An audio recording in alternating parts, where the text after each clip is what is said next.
A despedida ao homem que sonhou e criou uma das duplas sertanejas mais famosas do Brasil. O corpo de seu Francisco, pai de Zezé de Camargo e Luciano, foi enterrado no fim da tarde em Goiânia. A polícia conclui a operação contra o tráfico de drogas com 17 indiciados e incineração histórica de drogas. Cuidado com a Black Fraud. Procon orienta consumidores e lojistas para evitar processos de propaganda enganosa. E já tem cidade antecipando promoções. O Jornal Anhanguera desta terça-feira já está começando.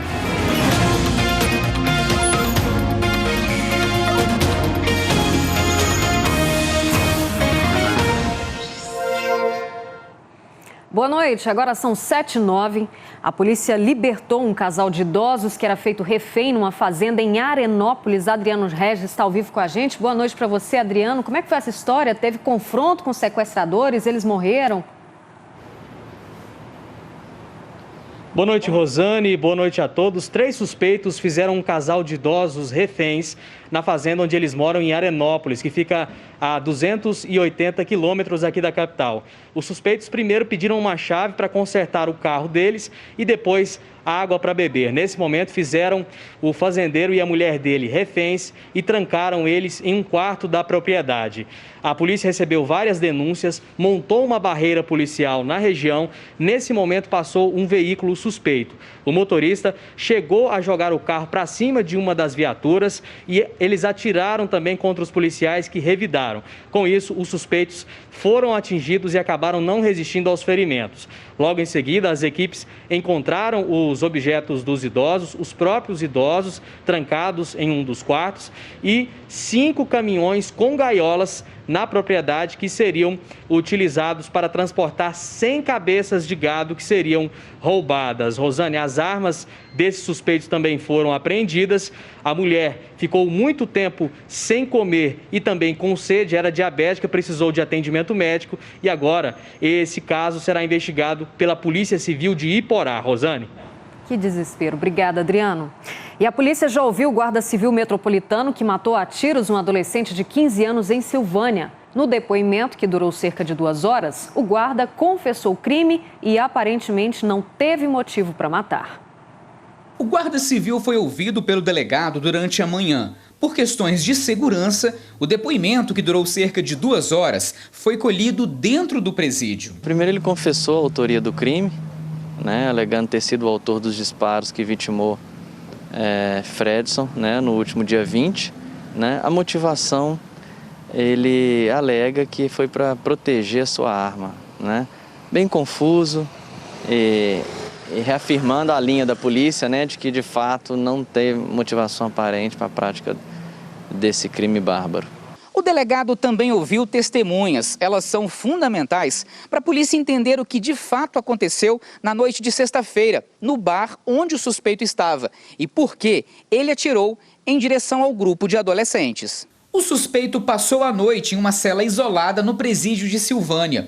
Ele se entregou na capital e foi transferido para o município. William Vitor Pinto, que é guarda civil metropolitano em Goiânia, estava em um bar de Silvânia quando teria atirado em direção a um grupo de adolescentes na noite de sexta-feira. Fredson Clayton Isídio da Silva, de 15 anos, foi atingido e morreu no local. A arma utilizada no crime pertence à Guarda Municipal e vai ser periciada.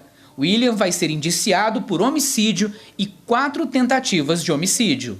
A princípio, ele alegou em depoimento que estaria em defesa da arma.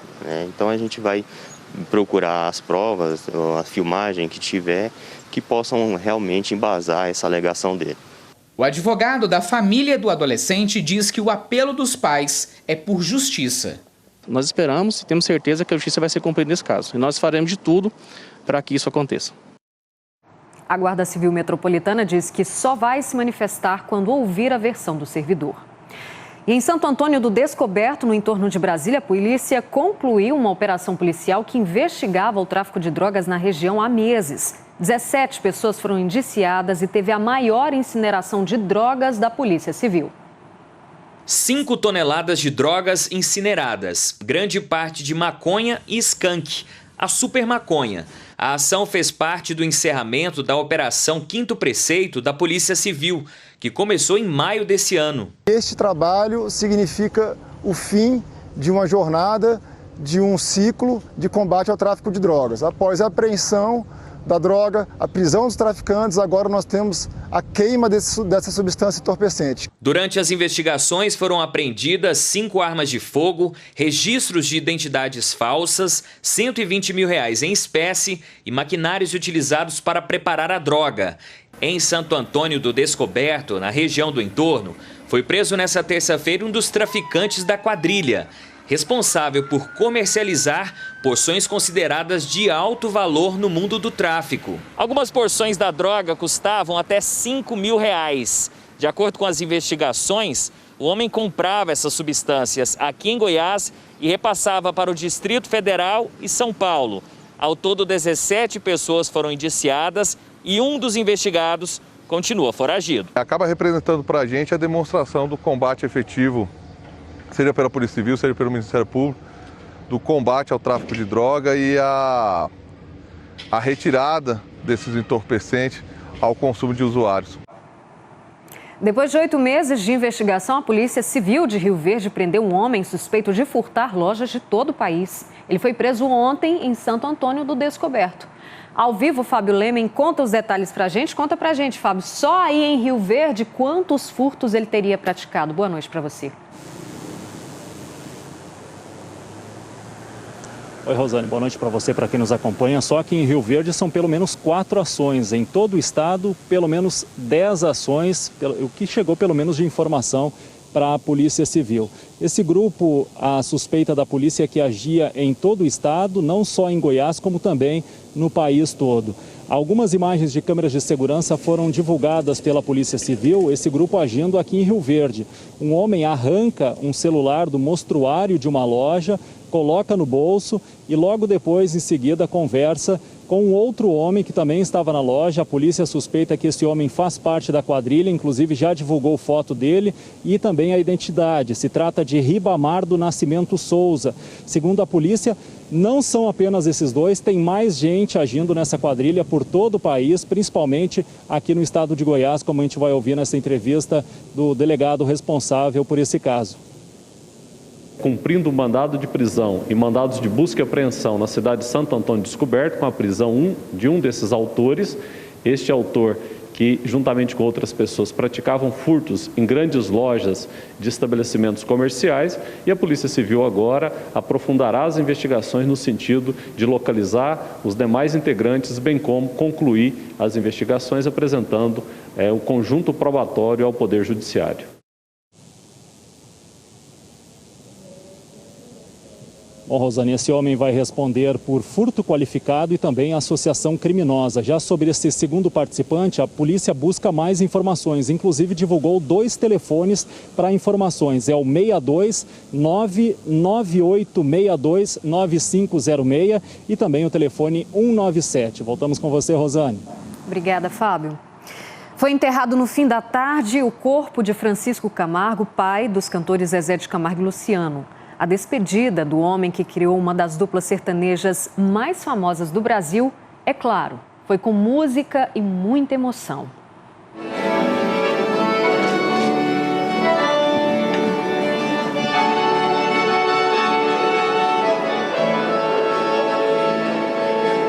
Foi ao som da música É o Amor na Sanfona que Zezé e a dupla de Paulo e Paulino fizeram uma homenagem ao seu Francisco durante o velório. A sanfona, companheira de música, hoje serviu também como amparo para o Zezé, que em lágrimas escorado, perto do caixão, se despediu do pai. Toda vez que eu vinha ver meu pai aqui em Goiânia, eu falava sempre para meus irmãos, eu sinto que meu pai é uma velhinha, que aquela chaminha, cada vez que eu vejo, a chama tá menorzinha. Foi isso. A esposa do seu Francisco passou o tempo todo grudada com o seu amor de uma vida inteira.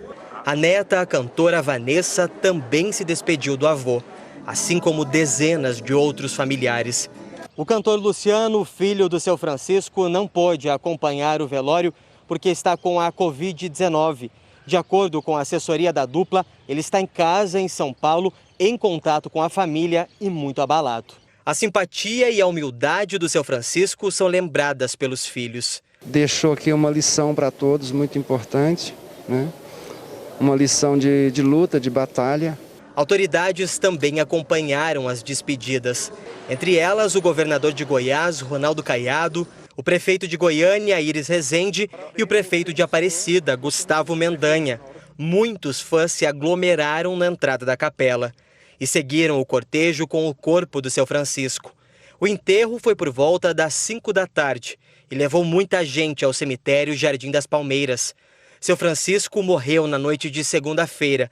Ele estava internado há 15 dias devido a um sangramento no intestino. Aconteceu em decorrência de uma falência cardíaca pulmonar, isso com um antecedente também decorrente de uma complicação cirúrgica de uma semana atrás. O adeus ao homem que criou uma das duplas mais conhecidas do país foi com um símbolo marcante da trajetória do sertanejo. Ela sabe que depois que cresce o filho vira passarinho e quer voar.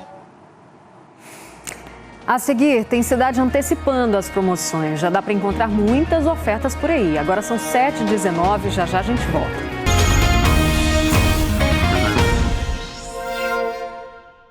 Cuidado com a propaganda enganosa, hein? Já é nessa sexta que acontece a Black Friday. Por isso é bom ficar de olho. O Procon de Anápolis está orientando os consumidores e os lojistas também para evitarem prejuízos. A Liz Mendes tem mais informações para a gente, porque, Liz, não adianta só ficar de olho aí nessas promoções das lojas, né? Boa noite para você.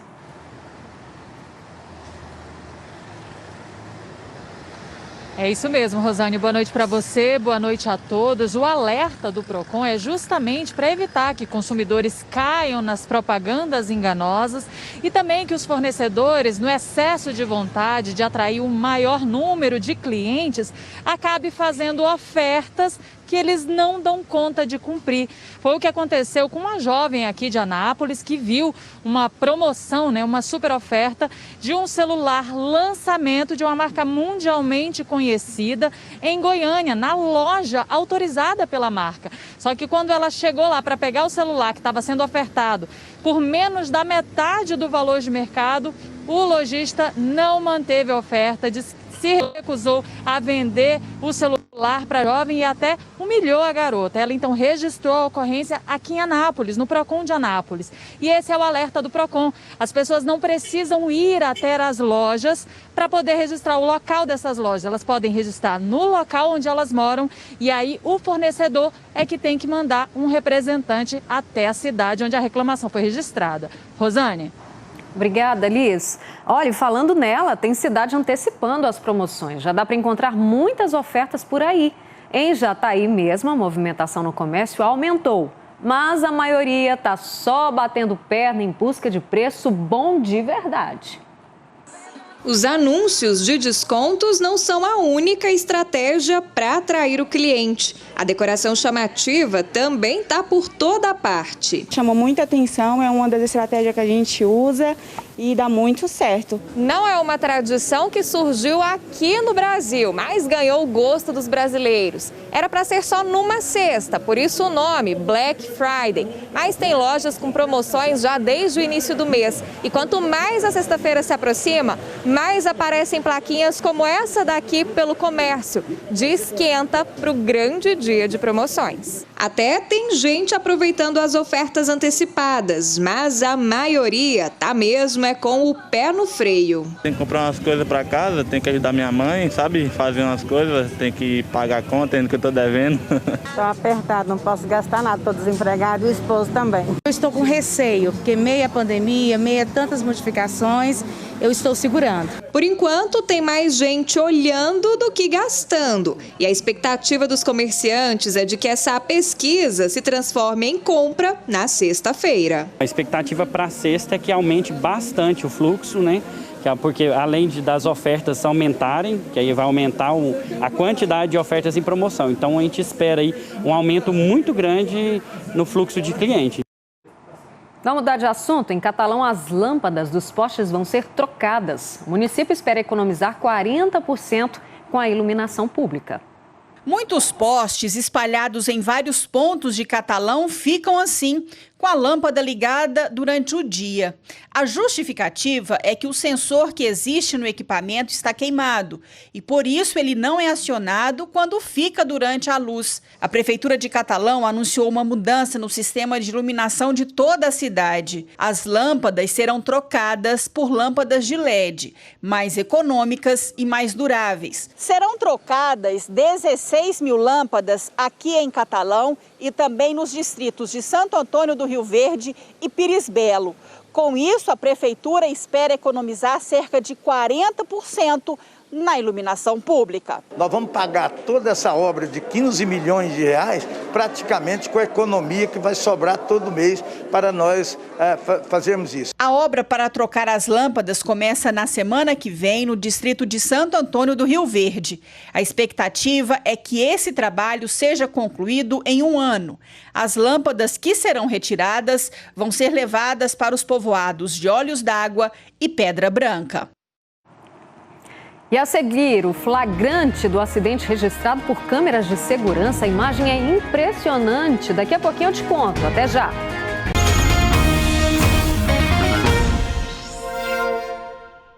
Jornal em Agora de volta, agora são 7h29. Morreu hoje o prefeito de Jussara, Wilson da Silva Santos. Ele estava internado há 2 meses no hospital particular de Goiânia, tratando a Covid-19. Segundo a assessoria, o prefeito tinha se recuperado da doença, mas continuava internado para tratar de complicações trazidas pelo coronavírus. Wilson da Silva Santos tinha 73 anos e deixa mulher e 4 filhos. Antes de ser eleito prefeito, foi secretário municipal, vereador, presidente da Câmara e vice-prefeito da cidade. Em Jussara foi decretado luto oficial de 7 dias. O corpo de Wilson da Silva Santos vai ser velado na Câmara Municipal da cidade. O enterro vai ser no cemitério municipal, mas o horário ainda não foi definido.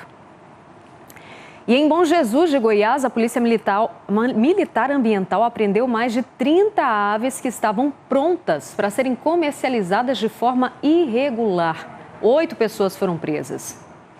Os 33 canários da terra estavam em maletas dentro de uma casa em Bom Jesus de Goiás. As aves estavam prontas para serem vendidas. A Polícia Militar Ambiental chegou até o local depois de uma denúncia anônima. Na casa, não havia nenhuma autorização dos órgãos ambientais para a comercialização das aves. Todas as 8 pessoas que estavam no local no momento que a Polícia Militar chegou foram presas. Na delegacia, elas assinaram termo circunstanciado de ocorrência por prática de crime ambiental. Além das aves, a APM apreendeu também mais de 50 gaiolas vazias. As aves foram recolhidas e encaminhadas ao Centro de Triagem de Animais Silvestres, onde após a avaliação física e sanitária será realizada a soltura das mesmas.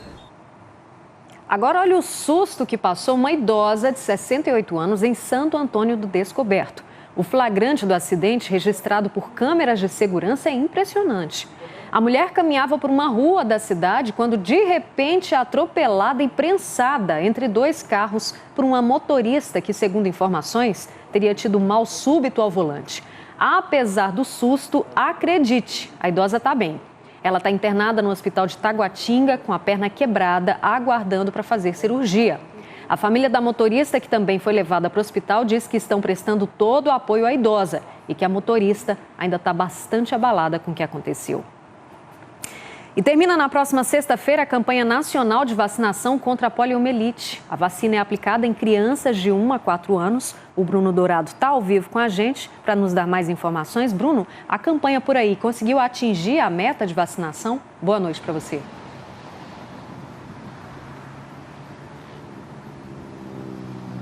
Infelizmente ainda não, viu, Rosane? Boa noite para você, boa noite a todos. Nós falamos ao vivo aqui do postinho do bairro Planalto, em Itumbiara. Algumas cidades aqui da nossa região, no sul goiano, não atingiram a meta, que é de 90%. É o caso aqui de Itumbiara. A cidade, até o momento, conseguiu atingir 61,35% do público-alvo.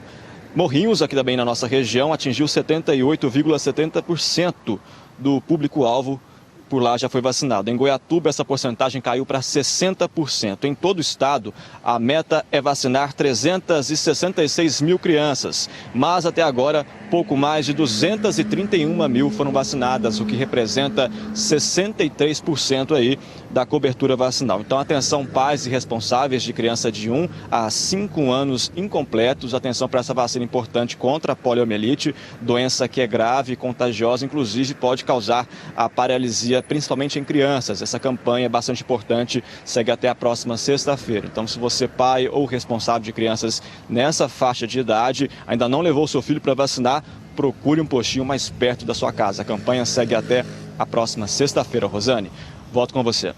Certo, recado dado. Obrigada pelas informações, Bruno.